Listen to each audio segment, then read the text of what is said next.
Bueno, primero, buenas tardes, Arratsaldeon. Y gracias. Gracias por invitarme a venir a Alcobendas. Antes me decían, ¿cuántas veces has pasado por aquí y no has entrado nunca?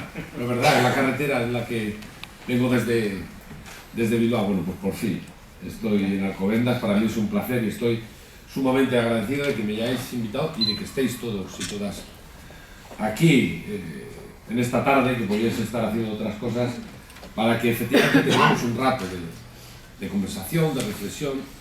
Espero también que de crítica, ¿no? Porque las críticas nos tienen que ayudar a corregir las cosas que hacemos mal y algunas hacemos mal. Pero como me han dado 10 minutos y no lo voy a cumplir, voy a intentar ir al grano. Vengo del debate del Estado de la Nación. No lo he podido ver entero, pero he visto la parte de Rajoy y de Pedro, ¿no? Y yo he visto dos cosas. Primero, a un presidente que ha perdido los papeles de manera absoluta. Yo lo he visto desde hace mucho tiempo una falta de educación igual y un talante antidemocrático igual que el del presidente. Un mentiroso. No.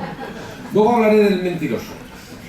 Pero acabar un presidente del gobierno diciéndole al líder de la oposición no vuelva más por aquí a decir nada, ha sido patético. Bueno, pero ¿quién es este señor para decir a quién eligen los ciudadanos para que esté en el Congreso de los Diputados representando a sus intereses? Cuando alguien no tiene argumentos, cuando a alguien le molesta la verdad del barquero que le ha contado el líder de la oposición, recurre al insulto. Como suele recurrir el PP. Yo, esa parte que ha hecho Pedro en la réplica diciendo, ustedes, cuando alguien no les da la razón, lo descalifican y lo desprecian. Y le ha puesto una serie de ejemplos. Claro, la vicepresidenta despreció a 500.000 parados que dijo que defraudaban. Y luego eran 5.000. Claro, pero no pidió perdón a los otros 495.000. Nunca piden perdón, Montoro despreció a las ONGs no poco importantes que pusieron los informes sobre la realidad de este país y que decían que en España 1 de cada 4 personas vive por debajo del umbral de la pobreza. Y lo dice Cáritas y lo dice Intermón Oxfam. Y Montoro dijo que mentía. Pero es que esta gente tiene en sus filas al presidente de la Comunidad de Madrid, que cuando el Partido Socialista llevó la propuesta de abrir los comedores escolares en el tiempo de vacaciones, porque desgraciadamente en Madrid hay niños cuya única comida es la que hacen en los comedores, dijo que el problema de los niños de Madrid no era la falta de alimentación, sino la obesidad. Pero son los mismos que cuando los padres de los niños enfermos de cáncer fueron al Ayuntamiento de Toledo a hablar de sus problemas, se levantaron y se largaron. Los mismos que cuando en el debate de presupuestos Pedro Sánchez llevó un plan para acabar con la pobreza infantil extrema de este país, se rieron desde las bancadas del Partido Popular. Claro, cuando no tienen argumentos y cuando alguien no les da la razón, lo único que hacen es descalificar. Y es verdad que en cuanto se le rasca un poco, se ve lo que hay detrás, que es esa derecha pura, dura, cavernícola y troglodita en este país. Que eso es lo que ha demostrado Rajoy. Esa es una cosa. Y otra es el propio contenido del debate. Yo he visto que hoy confrontaban en ese debate 2 visiones, 2 modelos y 2 ideologías. Ese que a alguno no le gusta esto de las ideologías, que dice que le molestan, que es un estorbo. Pero hoy hemos visto claramente esto. La de Mariano Rajoy, que nos ha hablado de una España sin españoles. Sí, la de las estadísticas, todo va estupendamente bien. La de una salida de la crisis, que dice el Partido Popular que ya está, pero que nos lleva a una salida en el que hay millones de personas abandonadas en la cuneta de la marginación, de la exclusión y de la pobreza. Y una ideología que ha aprovechado la crisis para recortar todos nuestros derechos y todas nuestras libertades. Y frente a eso, lo que ha habido, pues igual no tanta España, pero ha habido españoles y españolas que son los que de verdad lo están pasando mal en este momento. Y esos eran los que estaban en el discurso, en la visión, en el modelo y en la ideología de Pedro Sánchez y del Partido Socialista. Y esto es así, porque el gobierno de Mariano Rajoy gobierna, Pedro, le habréis oído que dice mucho esto, de gobierna para el 10%, yo creo que para menos. Sí, gobierna para los privilegiados y para los poderosos de este país, para los que no han sufrido la crisis y que ahora, después de todas las políticas del PP, están mejor todavía. Os pongo ejemplos. ¿Cómo ha gobernado para la minoría de privilegiados en este país en todos los ámbitos? Primero, en la economía, porque efectivamente habla de que los datos macroeconómicos mejoran. Mejora la prima de riesgo, mejora no sé qué balanza comercial, mejora no sé cuántas cosas, ¿ya? Pero ¿cómo han mejorado los 3 millones de españoles y de españolas que llevan más de un año en el desempleo? Los 2 millones que llevan más de 2 años, las 800.000 familias que no llevan ni un solo euro a sus casas, los 500.000 jóvenes a los que como única oportunidad en este país se les ha dado hacer una maleta para ir a buscar fuera lo que aquí se les niega. O los pensionistas, porque estos nos echan en cara todo el día que nosotros congelamos las pensiones. Oiga, en el tiempo de gobierno de Zapatero las pensiones en este país subieron en poder adquisitivo real el 24%. En la legislatura de Mariano Rajoy, muchos de vosotros o de vosotras, pensionistas, habréis recibido la carta en casa, ¿verdad? No, pero ahora ya tienen el descaro de poner lo que significa.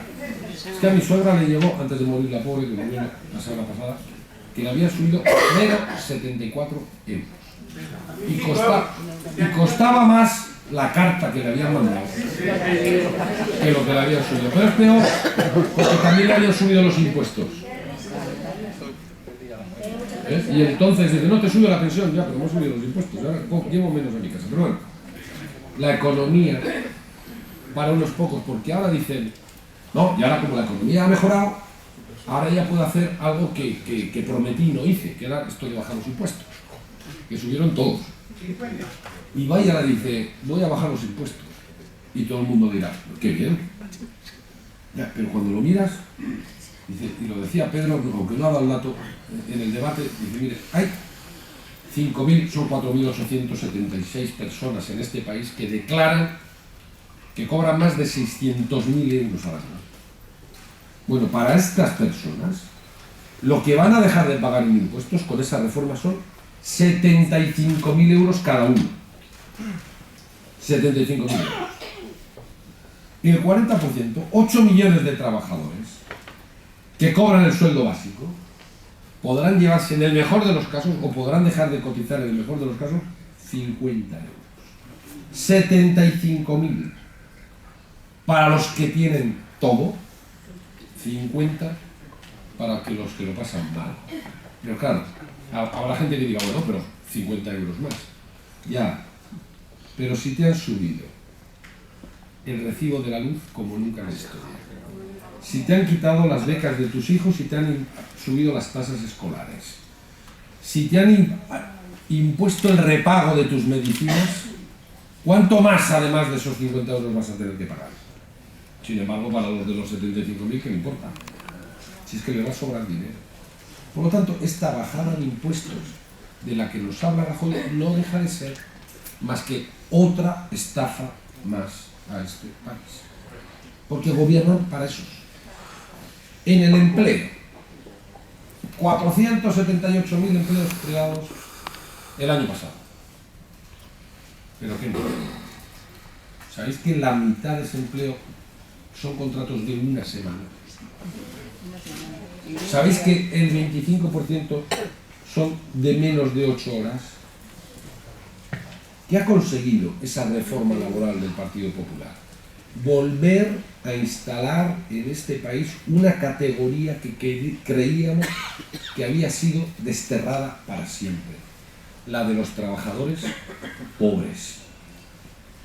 Había una especie de contrato no escrito que decía que si uno tenía un trabajo, ese trabajo le garantizaba el tener una vida mínimamente digna.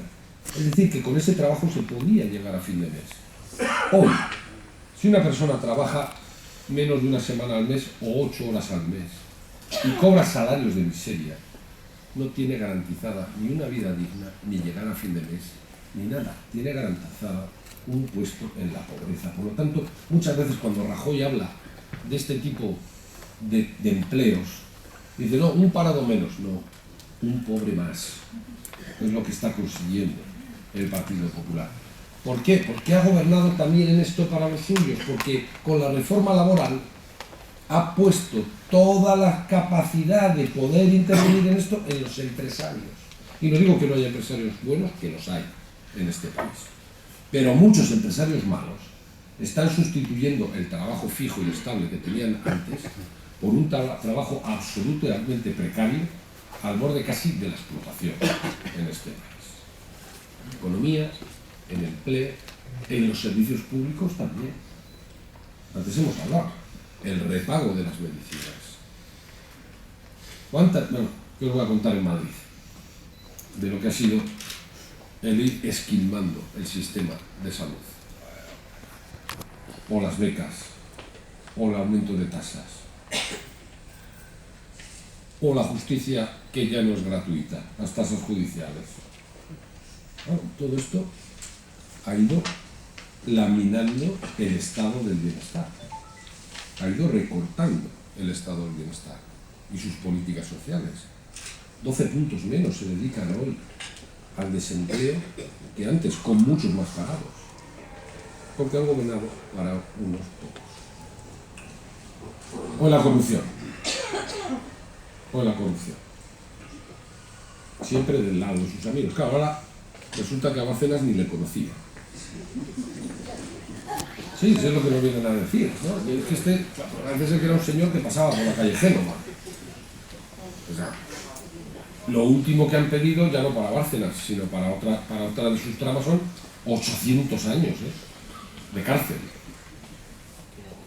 Claro, todo esto, lo que hace que todos pensemos que se necesita un cambio urgente y radical de política en este país. Y el Partido Socialista quiere protagonizar ese cambio buscando una nueva mayoría ciudadana, firmando un contrato social con una nueva mayoría ciudadana que dé un giro radical a estas cosas. Pero claro, para esto no vale con lamentarnos, no vale con que venga yo a decir qué malos son los otros. Uno tiene que hacer también sus propios deberes. Uno tiene que demostrar a la ciudadanía que es merecedor de esa confianza. ¿Qué está haciendo? ¿Qué tiene que hacer y qué está haciendo el Partido Socialista? Primero, recuperar cercanía y credibilidad porque la perdimos. La perdimos. A veces nos preguntamos, lo dijo también Martín Schulz, yo lo había dicho bastante antes, pero en el acto de las europeas aquí dijo, a veces nos preguntamos que por qué la gente se ha alejado del Partido Socialista. Que es una pregunta que no es correcta. Es por qué el Partido Socialista se alejó de la gente. Tenemos que recuperar eso que perdimos. Porque hicimos cosas que no debíamos hacer. Y tenemos que reconocerlo. Y tenemos que cambiarlas. Gran ejemplo. El famoso artículo 135 de la Constitución. Lo hicimos porque pensábamos que era la forma de evitar el rescate de España. Y todos sabíamos lo que acarreaba el rescate. ¿Evitamos el rescate? Pues sí, pero no saciamos la voracidad de los especuladores. Recordar, en aquel momento, cuando hicimos eso, la famosa prima de riesgo estaba en 190 y decíamos, bueno, como pasemos de 200, a España la tienen que intervenir. Bueno, la prima de riesgo llegó con el PP a 780. No sé si evitamos el rescate, pero dimos una excusa a la derecha para recortar todo lo demás. Porque como decíamos, la prioridad absoluta de este país es devolver la deuda y es el equilibrio presupuestario, venía el PP y decía, como tengo que hacer esto, recorto educación, recorto sanidad, recorto no sé qué, porque tengo que hacerlo. Oiga, pues no. ¿Que tenemos que devolver la deuda? Por supuesto. Claro, si nosotros seguimos siendo un país que necesita que le preste, nadie te va a prestar si no devuelves lo que debes. ¿Que queremos el equilibrio presupuestario? Por supuesto. No vamos a estar gastando toda la vida más de lo que ingresamos, es imposible, hace crack un país. Pero lo que queremos es que en la Constitución se incluya el blindaje de los servicios públicos y de las políticas sociales para que no venga la derecha a desmantelar.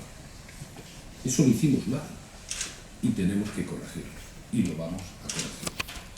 Segundo, para ganar credibilidad uno tiene que demostrar que está dispuesto a la limpieza de la política, ya no de la corrupción.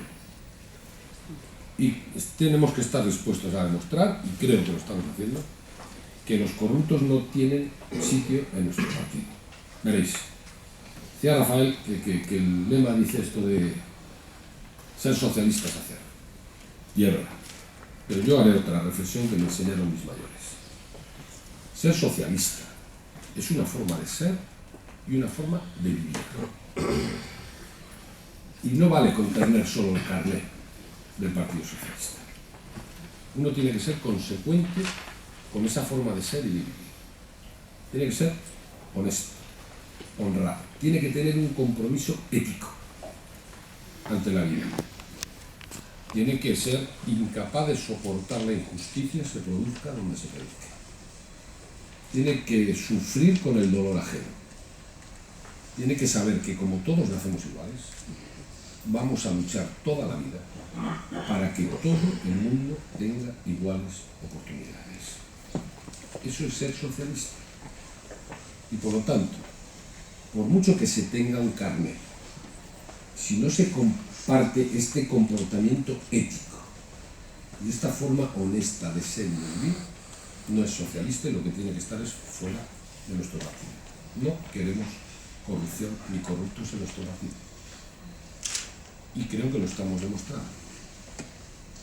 En cuanto aparece un caso de estas características, fuera. Tarjetas black, operación pública, lo que sea. Estamos limpiando el partido, pero que aquí no nos vengan las lecciones el PP. Y como ya habré pasado no sé cuánto, pero no solo sirve esto. Uno tiene que demostrar que tiene una alternativa a todo lo que está pasando en este país. Para resumirlo y telegráficamente, para no olvidarme de eso. Luego veréis que me lío mucho más. Nuestra alternativa creo que tiene que tener tres bases. La primera tiene que ver con la economía. Y el Partido Socialista tiene que coger la economía y ponerla al servicio de la creación del empleo. Demasiadas veces hemos dejado una economía sin límites, sin controles, en manos de especuladores que han jugado con el destino de países enteros, con la vida de millones de personas. A la economía hay que ponerle límites, controles y regularla desde la política. Y en esta ocasión para ponerla al servicio de la creación de empleo. ¿Qué cosas haría el Partido Socialista? Iba a decir, ¿qué cosas haría el Partido Socialista? Primero, saber muy bien cuáles son los grandes problemas. Primero, empleo joven. El gran drama de este país es toda una juventud que no tiene futuro en este momento. Y que, como digo, tiene que optar por irse fuera porque aquí no tiene oportunidades. Ya no vale eso de decir, bueno, los vamos a formar y van a hacer 26 másteres. Ya han hecho los 26 másteres. Y ahora vienen y dicen, ¿para qué? Ya he hecho lo que me pedíais. ¿Dónde está mi oportunidad? Es urgente que este país sea capaz de definir, pero no un plan joven de esto que va, no, de verdad, un proyecto de empleo para los jóvenes. Y para eso hay que empezar a definir sectores estratégicos. Pasa la crisis y España, ¿en qué sectores compite en el mundo? Claro, porque el mundo es un mercado, ¿eh? Y uno tiene que salir ahí con sus empresas a competir con los alemanes, con los chinos, con los americanos. ¿En qué? ¿Quién ha invertido en este país para definir esos sectores? Pues esto hay que hacerlo ya. Y habrá que definir, ¿eh?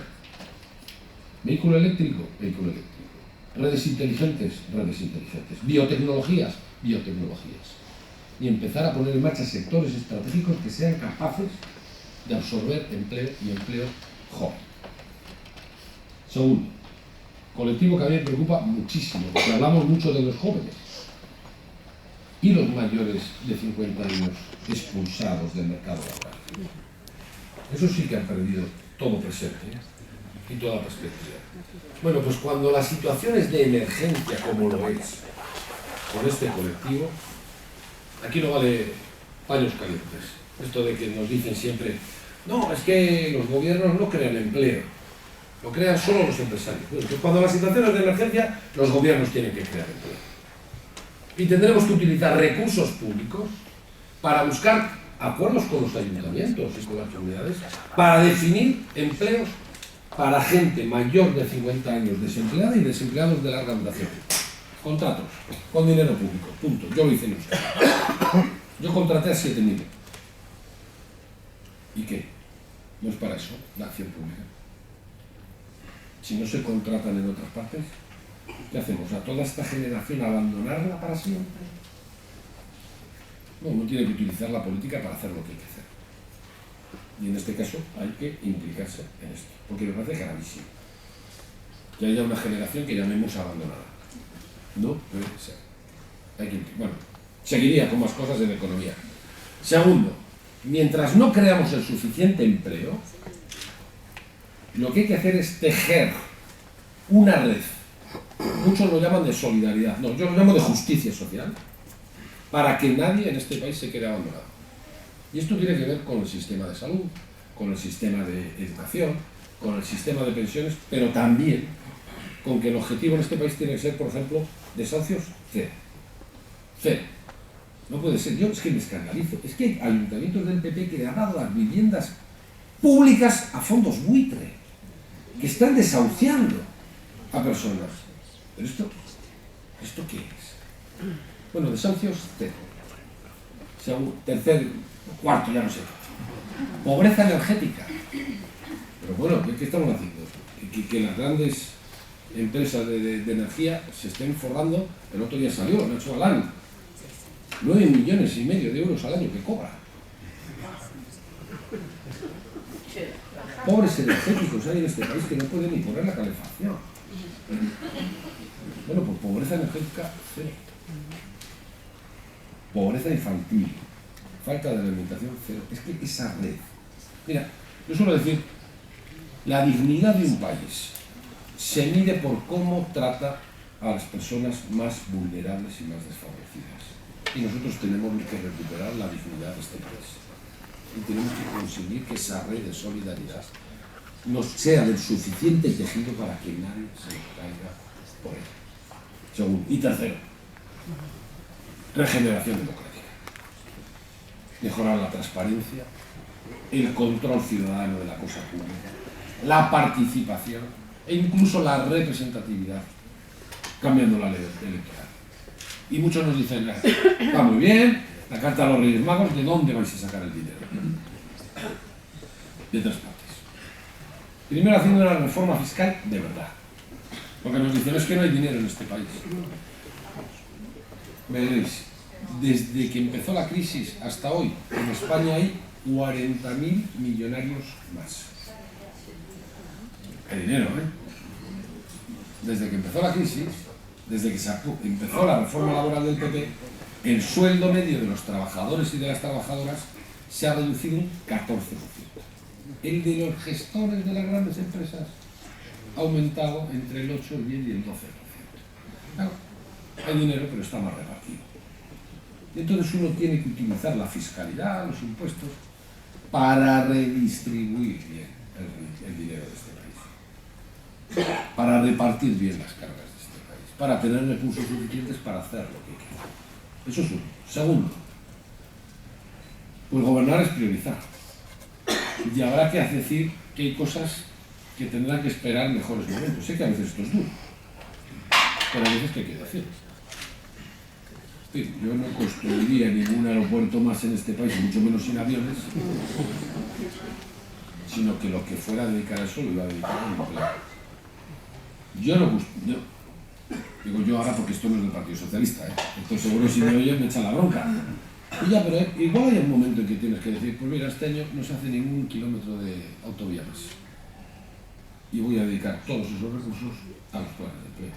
Hay que medirlo, ¿eh? Porque el kilómetro de autovía también da empleo a alguna gente. Pero quiero decir, hay que saber qué recursos son imprescindibles en este momento y cuáles pueden esperar. Y tercero, Pablo, a veces no hace falta sacar recursos. A veces hay que saber buscar las oportunidades. El gobierno debiera de pactar con las empresas que van bien en este país, porque hay empresas que van bien, creación de empleo. Pongo un ejemplo que hice yo en Euskadi. Aernova es una empresa aeronáutica que está en Vitoria, bueno, en un pueblo cerca de Vitoria.